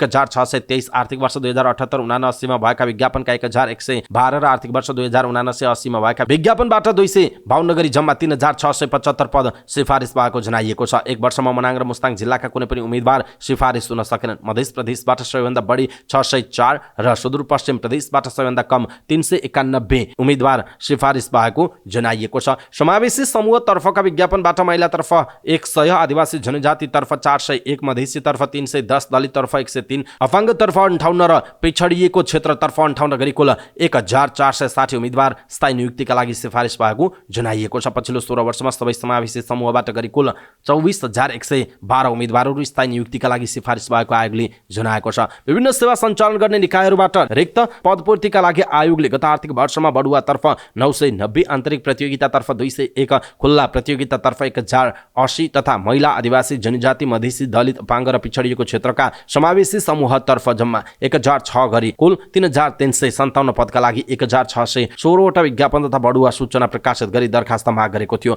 आन्तरिक तथा खुला प्रतियोगितात्मक विज्ञापनबाट लोकसेवा आयोगको अनलाइन दरखास्त प्रणालीमा कुल 4,83,203 दरखास्त प्राप्त भएका थिए। आर्थिक वर्ष 2079-80 मा नेपालका 77 वटै जिल्लाबाट दरखास्त परेको जनाइएको छ।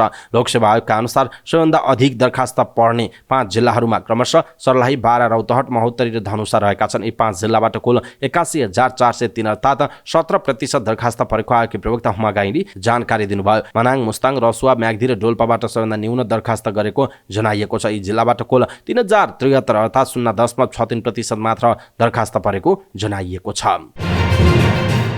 पुतली सडकको युनाइटेड बचत तथा ऋण सहकारी संस्थाले पूर्वी रुकुम पोता उत्तर गाउँगा गाउँपालिका 10 का सुरेन्द्र पुनको काठमाडौँको बालाजुमा रहेको करिब 7 करोडको घर जग्गा मिलिमतमा कब्जा गरेको पीडितले आरोप लगाएका छन्। बुधबार सम्म डबलीमा क्रान्तिकारी कम्युनिस्ट पार्टी निकट न्याय तथा कानुन विभागले पत्रकार सम्मेलनको आयोजना गरी यसबारे जानकारी दिएको। करिब 12 वर्ष जापानमा श्रम गरेर कमाएको रकमले लिएको घर अदालत, मालपोत, वडा कार्यालय र वकिलहरूसँग मिलिमतो गरी सो सहकारीले लिलाम गरेको पीडित पुनले आरोप लगाएका छन्। पीडित वैदेशिक रोजगारीको क्रममा जापानमा रहेको समय 2061 सालमा सहोदर भाइ पञ्च पुनले दाजु सुरेन्द्रको नाममा रहेको घर जग्गा आफू स्वयं सुरेन्द्र भएको कृत्य हस्ताक्षर र ल्याप्चे गरी कृत्य ऋण लिएको अदालतले समेत पुष्टि गरेको छ। ऋण लिँदाको समयमा सहकारीले सुरेन्द्रको घरलाई दृष्टिबन्धक राखेर भाइ पञ्च पुनले 5 लाख, निरञ्जन प्रसाद शर्माले 5 लाख र दिपेन्द्र प्रेतीले 5 लाख बाँडेको जिल्ला अदालत काठमाडौँले पुष्टि गरिसकेको छ।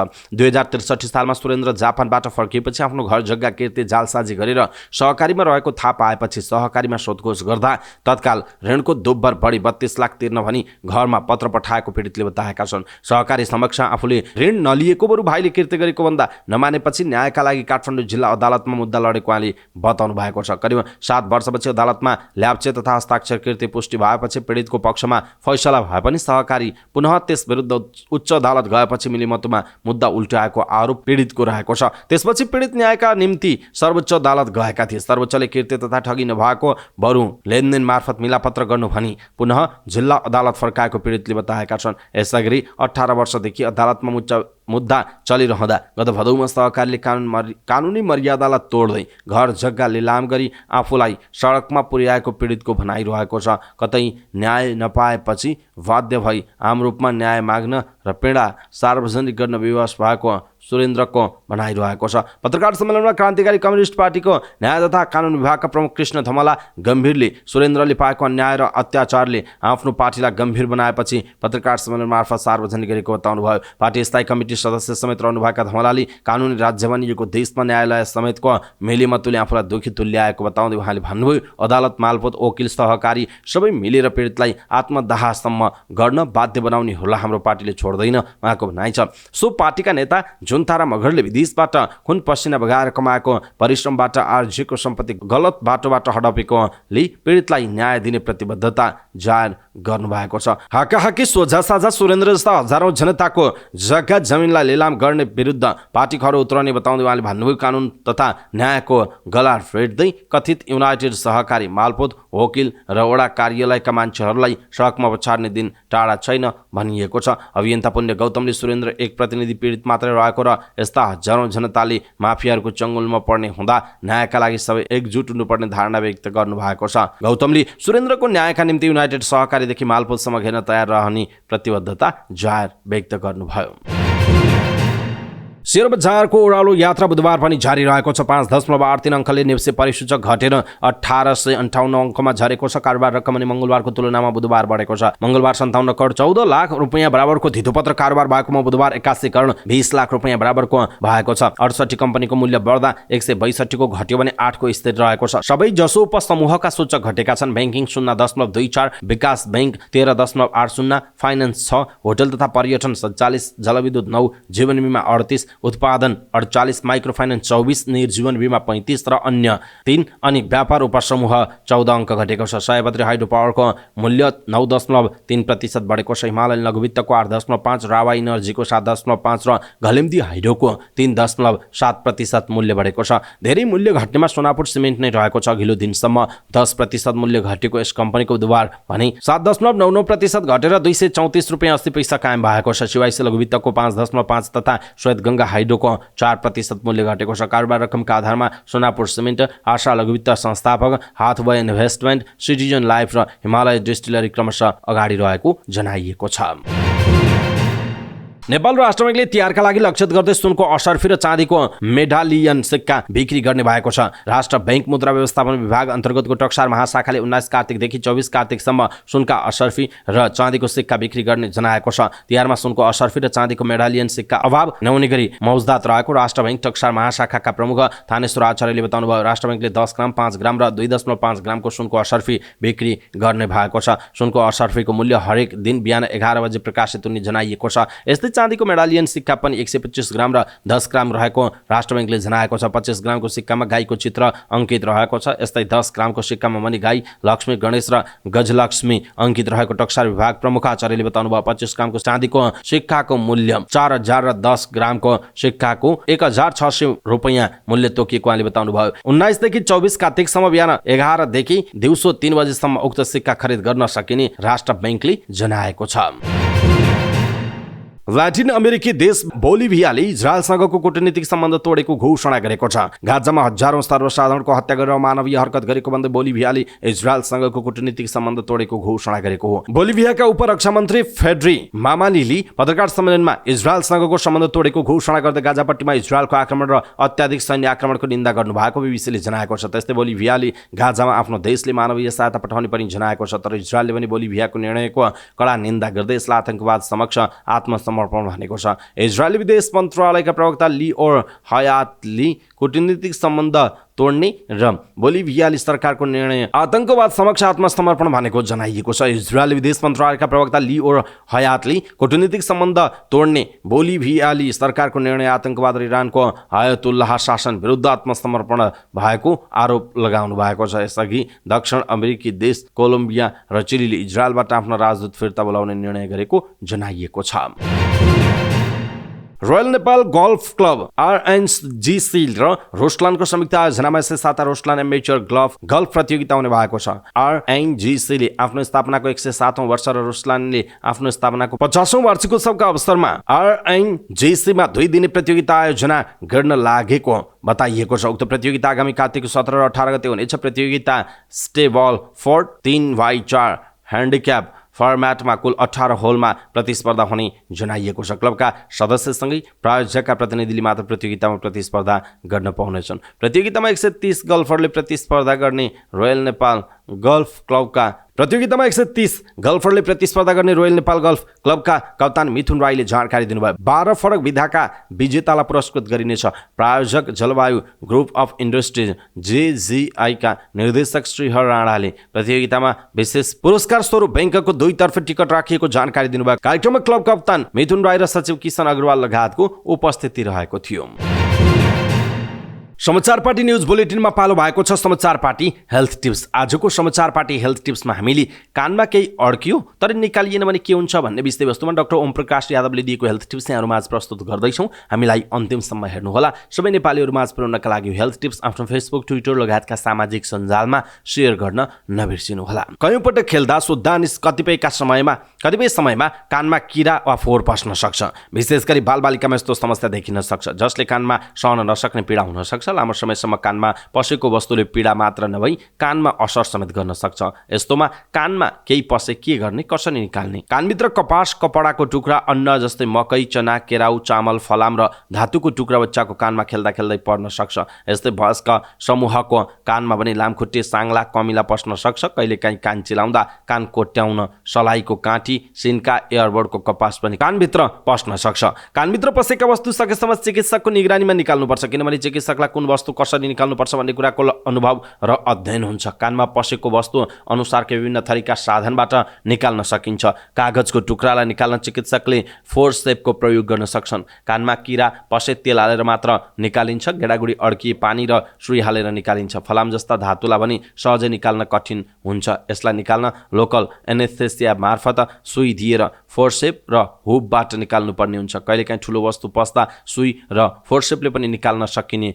अवस्था नहुन सक्छ। यस्तोमा कानको पछाडिको भागको शल्यक्रिया गरेरै निकाल्नु पर्न सक्छ। त्यसो त कानमा केही अड्किए आफै निकाल्न सकिन्छ कि सकिँदैन त? कानमा केही पस्ने बित्तिकै सम्भव भएसम्म छिटो निकाल्नुपर्छ। कानमा केही पसेको छ तर तत्काल अस्पताल पुग्न सम्भव छैन भने सावधानीपूर्वक आफैले पनि निकाल्न सकिन्छ। यस्तोमा कानलाई भुइँतर्फ झुकाएर हल्लाएर ट्विचरले बाहिर निकाल्न सकिन्छ, तर औँला पनि कानमा हाल्नु हुँदैन। यदि कुनै वस्तु देख्न सकिँदैन भने ट्विचर प्रयोग गर्नु हुँदैन। ट्विचरको प्रयोग गर्दा कानको जाली फुटेर कानबाट रगत बग्न सक्छ, जसले गर्दा गहिरको दुखाइ र श्रवण शक्ति गुम्न पनि सक्दछ। जथाभावी आफै निकाल्न खोज्दा कानको जालीमा घाउ हुने, अड्किएको वस्तु झन् भित्र पस्ने हुन सक्छ। जस्तै गेडागुडी पस्दा पानी वा तेलमा हाल्दा फुल्ने र आकार ठुलो भई निकाल्न सकिँदैन। अड्किएको वस्तु निकालिएन भने के हुन्छ त? धेरैको बानी दुखाइ भए पनि सहरै बस्ने बानी हुन्छ। फलस्वरूप कानभित्र कुनै वस्तु पसेर निकाल्दा भित्र कोही नै कान पाक्ने, दुखाइ बढ्ने, रगत आउने र कानको जाली फुट्ने सम्भावना रहने जनाइएको छ। कानको जाली फुटेपछि कान नै नसुन्नेसम्मको जोखिम हुन सक्ने जनाइएको छ। दर्शक महानुभाव, आज हामीले यहाँलाई कानमा केही अड्कियो तर निकालिएन भने के हुन्छ भन्ने विषयवस्तुमा डाक्टर ओम प्रकाश यादवले दिएको हेल्थ टिप्स यहाँहरूमाझ प्रस्तुत गर्यौँ। कस्तो लाग्यो आजको हेल्थ टिप्स? त्यो कुरा तलको कमेन्ट बक्समा कमेन्ट गर्नुहोला। सबै नेपालीहरूमाझ पुर्याउनका लागि हेल्थ टिप्स आफ्नो फेसबुक ट्विटर लगायतका सामाजिक सञ्जालमा सेयर गर्न नबिर्सिनुहोला। अवस्था दर्शक महानुभाव, समाचारपाटी.com को न्यूज बुलेटिन अहिलेका लागि यति नै हामीले प्रस्तुत गरेका यी समाचारहरूप्रति तपाईँको धारणा के छ? आफ्नो धारणा तलको कमेन्ट बक्समा कमेन्ट गर्नुहोला। हाम्रो मेहनतका लागि यो भिडियोमा एउटा सानो लाइक अवश्य गर्नुहोला। दर्शक महानुभाव, पलपलको न्यूज अपडेट हेर्नका लागि हाम्रो च्यानललाई तपाईँले अहिलेसम्म सब्स्क्राइब गर्नुभएको छैन भने कृपया सब्स्क्राइब गर्नुहोस्, नजिकै आउने बेल आइकनलाई क्लिक गर्नुहोला। समाचारपाटी.com को न्यूज बुलेटिन नेपाली समयअनुसार आज साँझ 6 बजे लिएर फेरि हामी उपस्थित हुनेछौँ। पलपलको न्यूज अपडेटका लागि समाचारपाटी.com हेर्दै गर्नुहोस्। नमस्कार।